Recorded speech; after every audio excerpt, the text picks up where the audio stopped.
예레미야서 봉독한 말씀을 가지고 분량이 차야 합니다. 이런 제목으로 은혜를 나누겠습니다.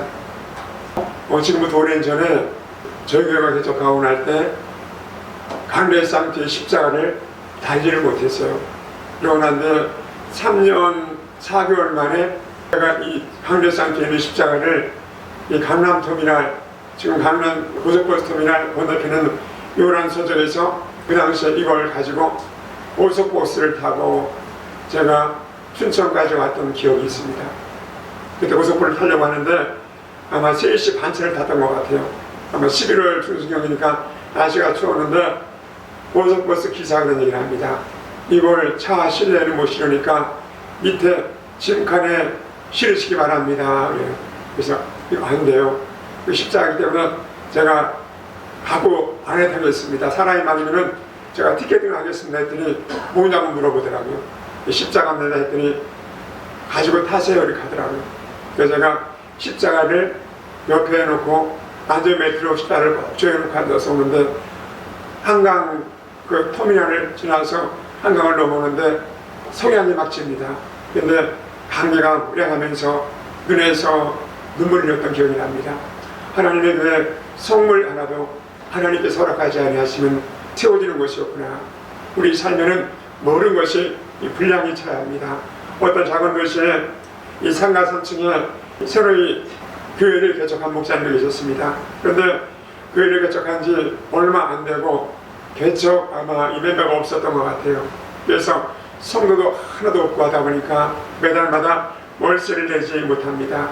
이 건물 주인은 1층에서 큰 포목상을 운영하는 돈이 많은 이런 주인이었었나 봐요. 근데 이 월세를 못 내니까 자주 와서 목사님을 괴롭히고 행패를 부렸다고 합니다. 하루는 와서 목사님을 비꼬면서 얘기를 합니다. 목사님, 하나님은 가난뱅이입니다.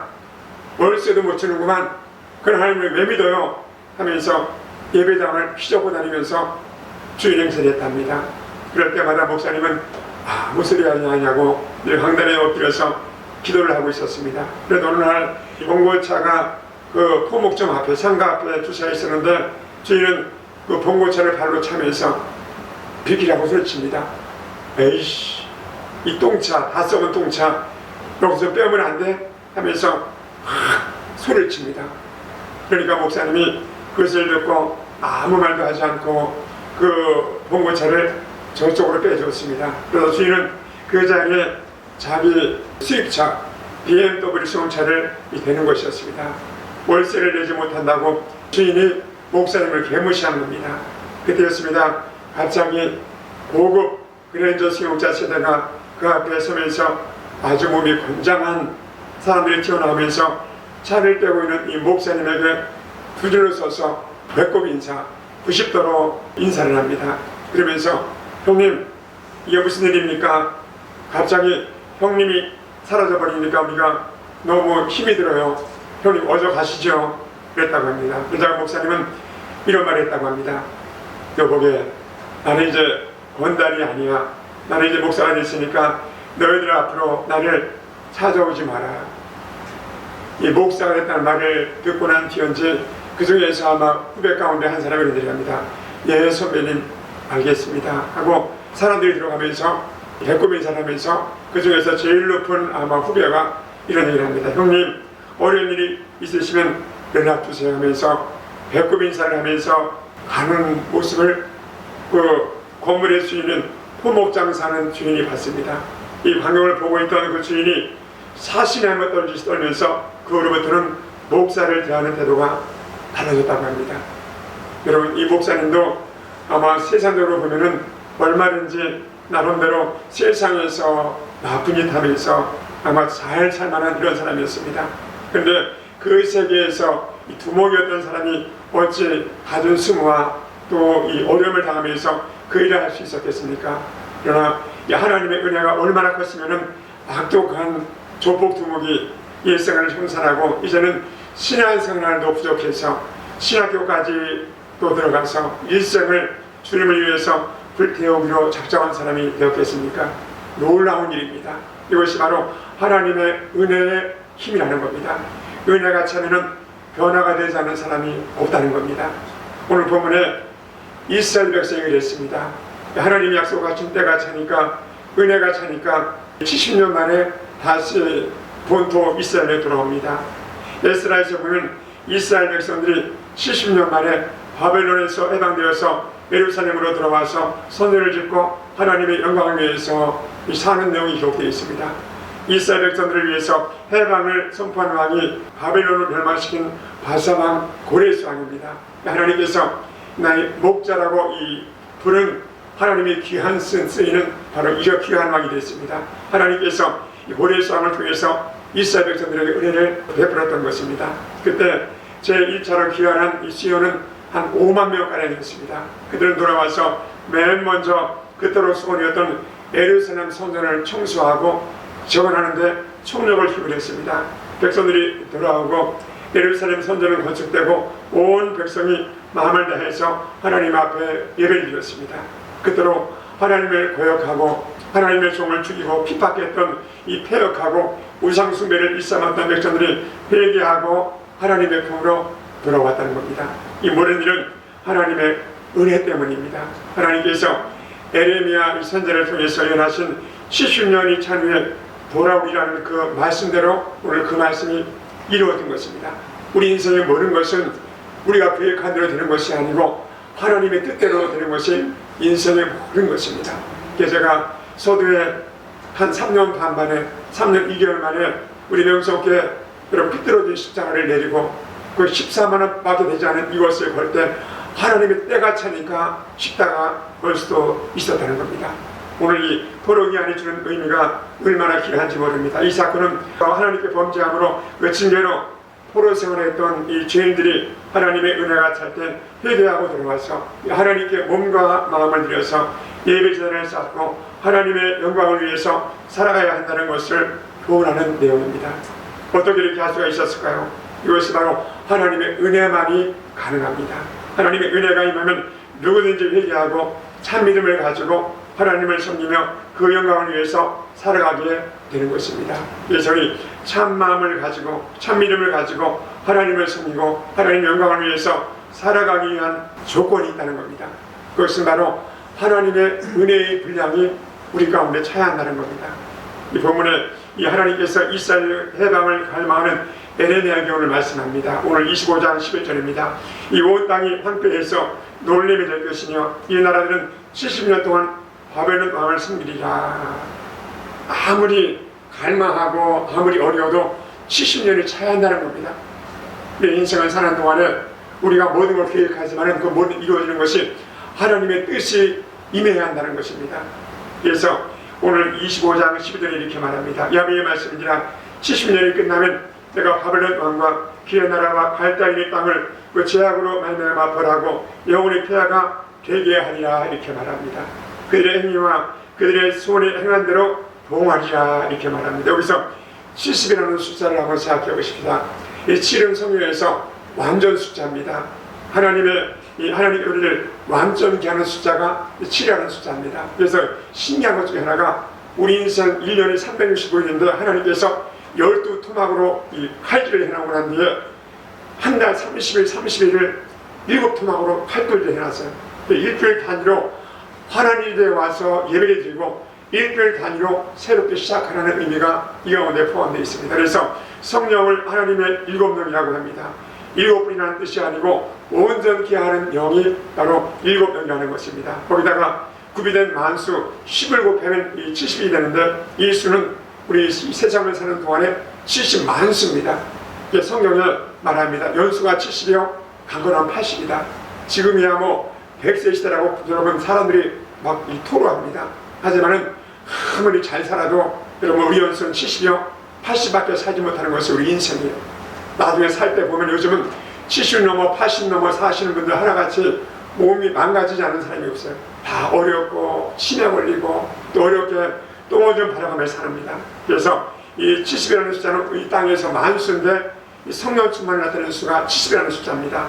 성령 충만하면 온전히 준다는 말씀입니다. 그러므로 무엇보다 하나님의 은혜를 소망하고 늘 성령 충만한 삶을 사는 우리가 되어야 할 줄로 믿습니다.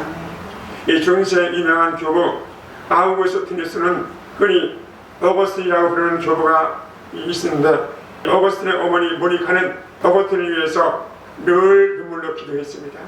어거스틴은 방탕해서 사생들을 낳고 많이 그러는 이단에 9년 동안 몸담고 있어서 아들에 대한 어머니 고통은 이루 말할 수가 없었습니다.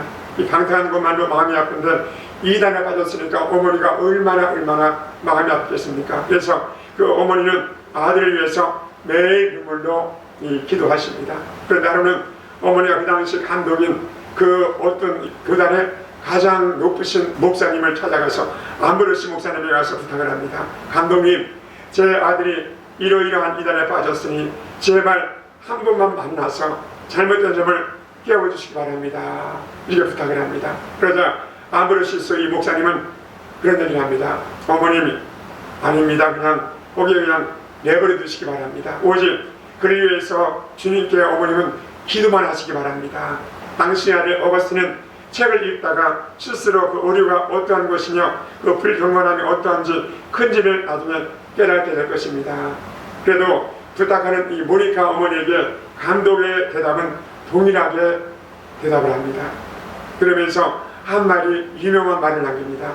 이제 어머니 그만 돌아가십시오 바랍니다. 그대의 삶을 두고 내가 예언합니다. 눈물의 아들은 절대 망하지 않습니다. 어머니의 눈물의 기도는 절대 망하지 않고 그 아들을 위해서 그저 눈물을 흘렸다면 그가 멸망한다는 일은 절대 불가능합니다. 이런 얘기를 했다고 합니다.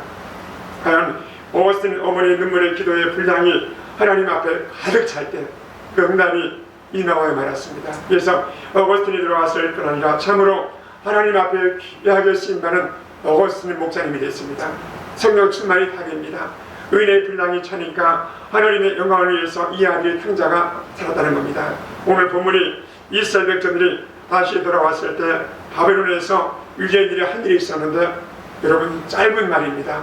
첫 번째 성경을 읽었다는 겁니다. 여러분은 1년에 성경을 얼마나 읽습니까? 하루에 성경을 4장씩 1년을 읽으면 1년에 3번 하고 3분의 2 정도를 보니까 사독을 조금 못할 수가 있습니다. 근데 하루에 한 장씩 여러분 이 성경을 봉독하잖아요. 그럼 어느 정도 성경을 일독을 할 수가 있습니다.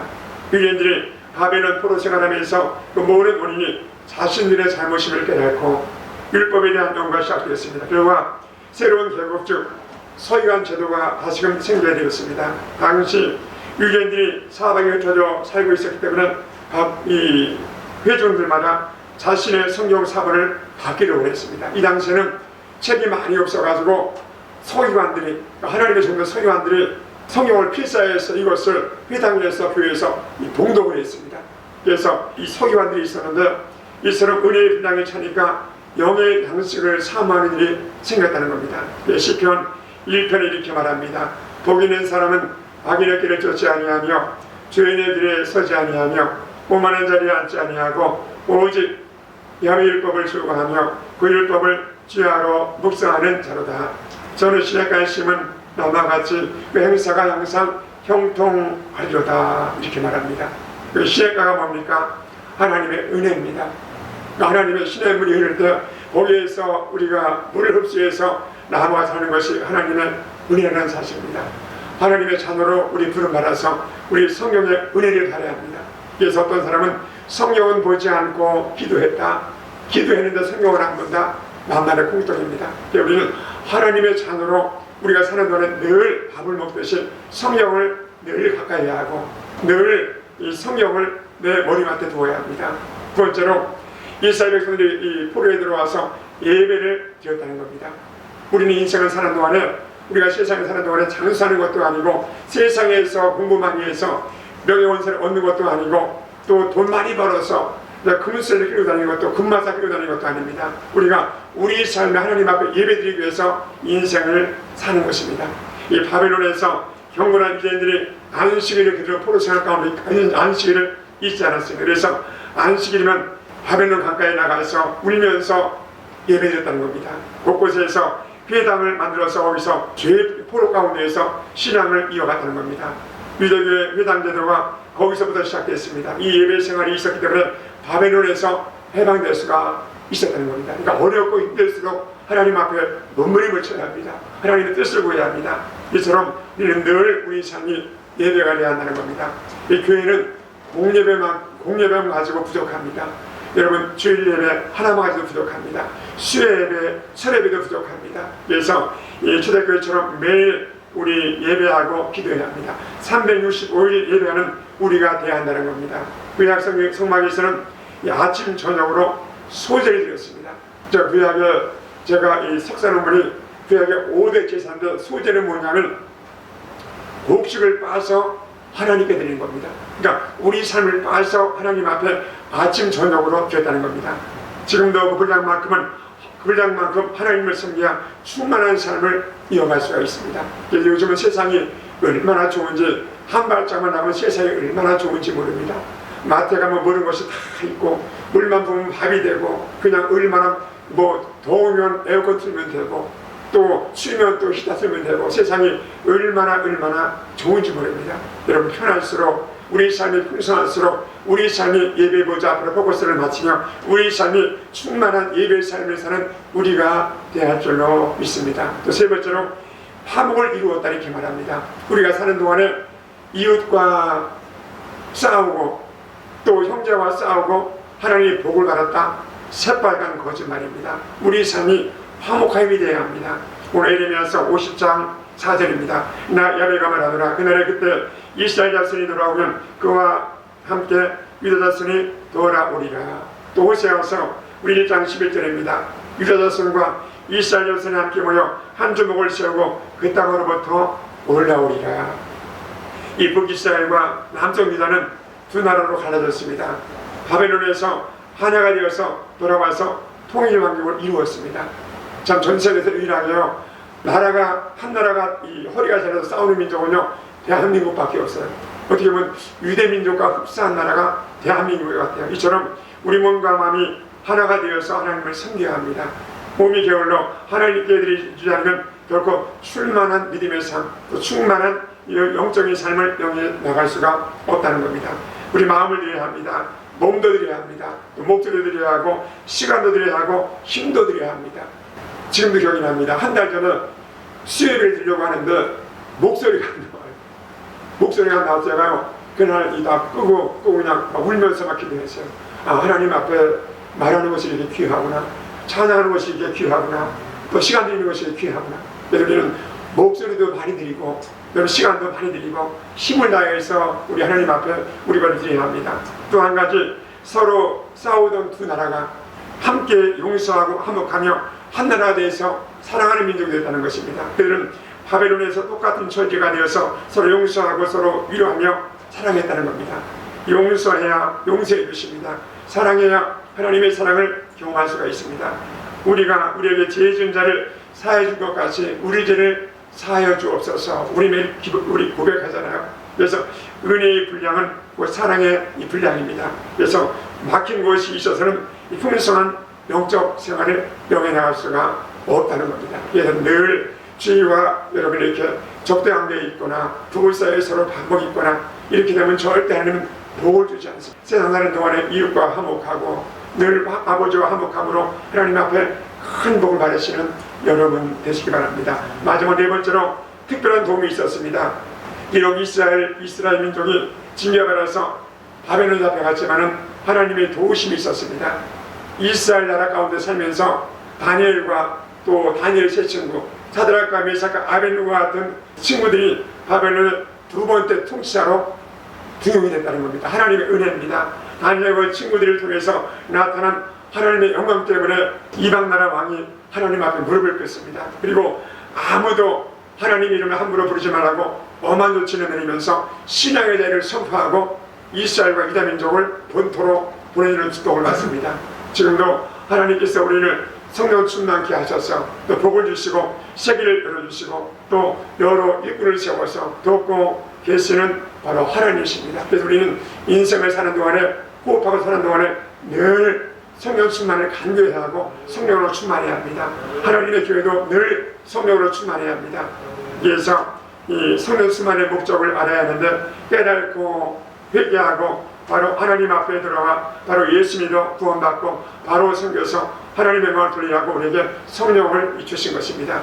그래서 주의 종을 세운 목적도 그렇고 교회를 세운 목적도 그렇고 성도들도 온전케 해서 봉사의 일을 하게 하기 위해서 하나님께서 여러분에게 복을 주시고 또 풍성케 하시며 여러분의 삶을 또 놀라운 복으로 기름 부어 주시는 겁니다. 사랑하는 성도 여러분, 이제 말씀이 있습니다. 이 시간에도 하나님 아버지는 우리가 더 온전히 자기 품으로 돌아오기를 기다리고 있습니다. 그래서 이 세상에서 살면서 형식적인 믿음에 머물지 말고 더 큰 믿음을 가지고 더 사랑하고 더 큰 예배로 하나님 앞에 헌신하고 믿음의 분량을 채워 나가시는 여러분 되시기 바랍니다. 우리 모두 예수 믿고 하나님을 잘 경외해서 성령의 은혜로 하나님의 영광을 위해서 살아가는 귀한 성도가 되시기를 예수님의 이름으로 축복하고 축원합니다. 우리 기도합니다.